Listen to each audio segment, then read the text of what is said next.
हम्म। बच्चों का एक मिनट देख लें क्या कर लेता हूँ। एक मिनट, दो मिनट।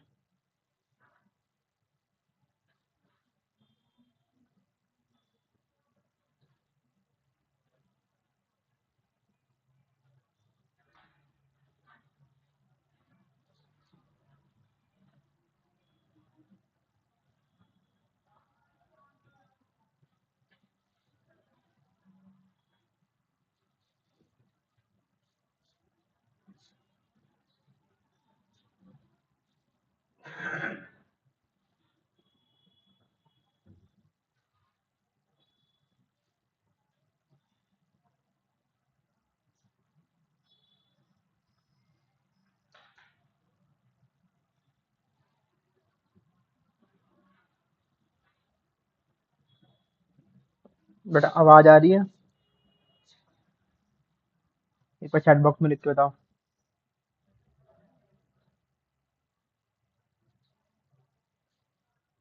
आवाज क्लियर है?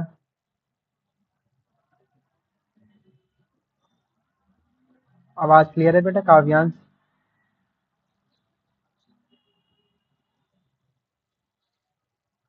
आवाज वीडियो।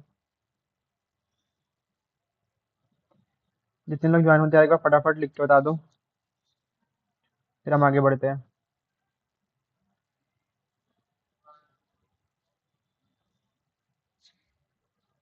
ठीक। जो लोग ज्वाइन हो गए एक बार बाकी तो अपने दोस्तों को भी बोल दो फटाफट आ जाए, फिर मैं शुरू कर दूंगा। ठीक है, स्टार्ट करें। अभी हम ये रिवीजन क्लास ले रहे हैं। ठीक है, ये मैं पढ़ाती हूँ आपको क्लास के अंदर भी चैप्टर। दोबारा मैं रिवीजन करवा रहा हूँ, कल बताया था मैंने। चैप्टर का नाम है अवर चेंजिंग अर्थ। ठीक है, पहला टॉपिक क्या था कि लिथोस्फेरिक प्लेट क्या होती है। मैंने बताया था आप लोगों को कल भी कि हमारे जितने भी कॉन्टिनेंट हैं वो सब कॉन्टिनेंट जो है वो प्लेट के ऊपर तैर रहे हैं। ठीक है, उन्हें हम क्या बोलते हैं, लिथोस्फेरिक प्लेट्स कहते हैं। और मैं बताया था कि जितने भी क्या कहते हैं प्लेटें हैं, वो प्लेटें क्या कर रही है, मूव कर रही है। मूव क्यों कर रही है? क्योंकि प्लेट जो है, प्लेटों के नीचे क्या है, मैग्मा है। मैग्मा के कारण क्या हो रही है, जो हमारी प्लेटें हैं वो बहुत ही स्लोली मूव करती रहती है। इसको मूव कराने में दो तरीके के फोर्सेस और हेल्प करती है। पहली आपकी है एंडोजेनिक फोर्सेस, दूसरी आपकी है एक्सोजेनिक फोर्सेस। मैंने लास्ट क्लास में बताया था एंडोजेनिक फोर्सेस क्या होते हैं। ऐसी फोर्सेस जो कि प्लेटों के अंदर से लगे, उसे हम क्या बोलेंगे, एंडोजेनिक फोर्सेस। और ऐसी फोर्सेस जो प्लेटों के बाहर से लगे, उसे हम क्या बोलेंगे, exogenic forces. Okay, endogenic forces में एग्जांपल आपके दिया हुआ है, जैसे कि आपका अर्थक्वेक का आना एंडोजेनिक फोर्सेस है, वॉल्केनो का आना ये आपका एंडोजेनिक फोर्सेस है, लैंडस्लाइड का होना, ये सारे क्या है, आपके एंडोजेनिक फोर्सेस है। एक्सोजेनिक में एग्जांपल लिख लेते हैं। ठीक है, पानी, हवा, सी वेव, ग्लेशियर। ठीक है, ये इरोजनल एंड डिपोजिशनल, ये जितने भी चीजें हैं सब क्या है, आपके एक्सोजेनिक फोर्सेस के अंडर में आते हैं। ठीक है, आगे मैंने आपको अर्थक्वेक के बारे में पढ़ा दिया था, वॉल्केनो के बारे में पढ़ा दिया था, ऐसी आपको क्लियर थी। आगे बढ़ते, वॉल्केनो का आपको डायग्राम दिखाया ही था, आप लोगों ने बनाया भी है अपने कॉपी के अंदर। आगे बढ़ते हैं, इससे पढ़ा दिया था फोकस क्या होता है, सेंटर क्या होता है, ये सारी चीजें मैंने आपको बता दी थी। अगर किसी को डाउट है तो एक बार चैट बॉक्स में लिख के बता दो। क्लियर है? क्लियर है? ठीक है, आगे बढ़ते हैं। एक आपका यहाँ पे ना केस दिया हुआ है, अर्थक्वेक का एक केस स्टडी। ठीक है, ये पढ़ लेते हैं। A massive earthquake measuring 6.9 on Richter scale. मैं आपको लास्ट क्लास में पढ़ाया था कि जो हम मेजर करते हैं अर्थक्वेक को, वो एक डिवाइस होता है, नाम होता है, मशीन होती है, इसका नाम क्या होता है, सिस्मोग्राफ। ठीक है, सिस्मोग्राफ क्या है, एक डिवाइस है, इसका काम क्या होता है, अर्थक्वेक को मेजर करने का। ठीक है, अगला क्या, the magnitude of the earthquake is major on the Richter scale. जैसे कि हम दूरी को किलोमीटर में मेजर करते हैं। ठीक है, किसी भी वस्तु को किलोग्राम, लीटर, मीटर में, लीटर में मेजर करते हैं, तो उसी प्रकार हम अर्थक्वेक को किस में मेजर करते हैं, रेक्टर स्केल के अकॉर्डिंग मेजर करते हैं। उसका मैग्नीट्यूड जो भी होगा, 6 रेक्टर स्केल, ये दो जितना भी आया है, उस पर्टिकुलर की चीज को हम रेक्टर स्केल पे मेजर करते हैं। ठीक है, यहाँ पे आपका एक केस स्टडी दिया हुआ है। Massive earthquake measuring 6.9 on Richter scale hit Bhuj town on 26 जनवरी 2001। 2001 की बात है। भुज भुज पता है कहाँ है? गुजरात के अंदर भुज पड़ता है। वहां पे आपका 6.9 रेक्टर स्केल का भूकंप आया था, जिस कारण से बहुत बड़े स्तर पे वो एरिया अफेक्टेड हुआ था। जैसे कि school Ross affected, at least 971 student and 31 teachers are feared to have lost their life following the collapse of school building. यानी कि बहुत सारे स्कूल वहां पे गिर गए थे। स्कूल गिरने से क्या हुआ था, 971 स्टूडेंट्स और 31 टीचर्स जो है अपनी जीवन जीने मतलब ना जीवन की बेसिक नीड्स है उससे भी ग्रसित हो गए थे। अगला क्या हुआ था, Would reflect effort and blanket. The 3 days after the quake, concern arose about food, blanket and medical supply not reaching everyone.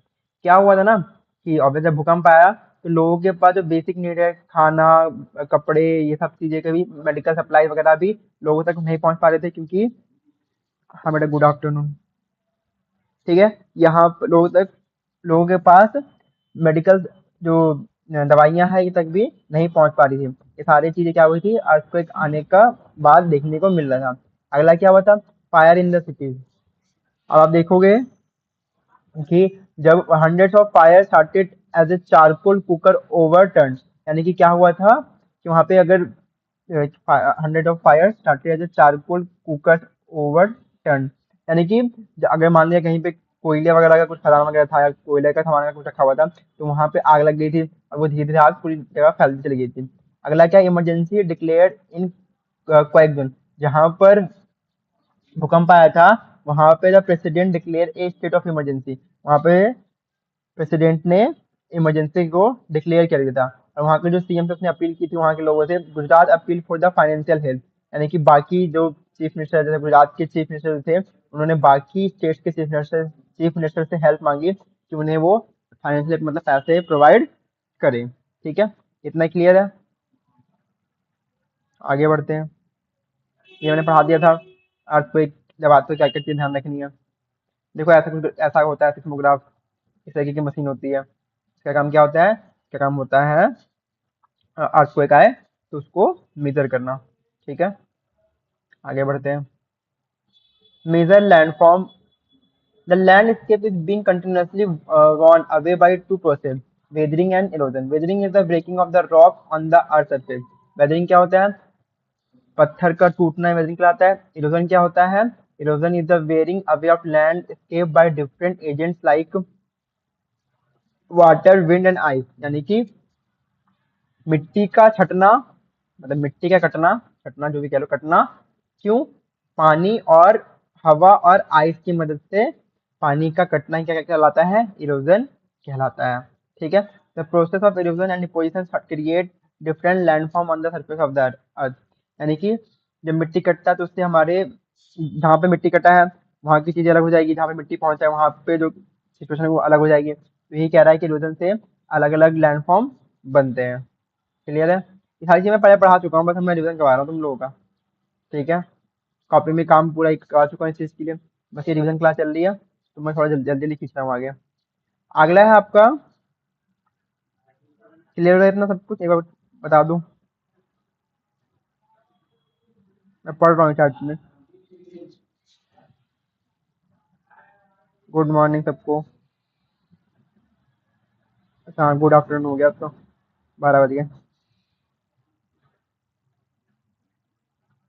सो तो नहीं है तुम लोग?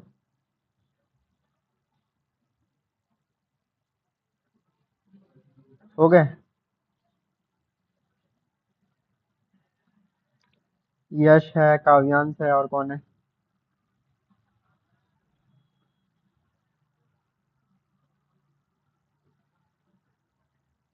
ठीक है फिर, इतना रखे आज के लिए। आगे पढ़ेंगे वर्क ऑफ ए रिवर, कि रिवर कैसे वर्क करती है। ठीक है, क्या कार्य होते हैं रिवर्स के, पढ़ा चुका हूँ वैसे भी सारी चीज़ तुम लोगों को ये, बस ये रिवीजन करवाना मेरी था।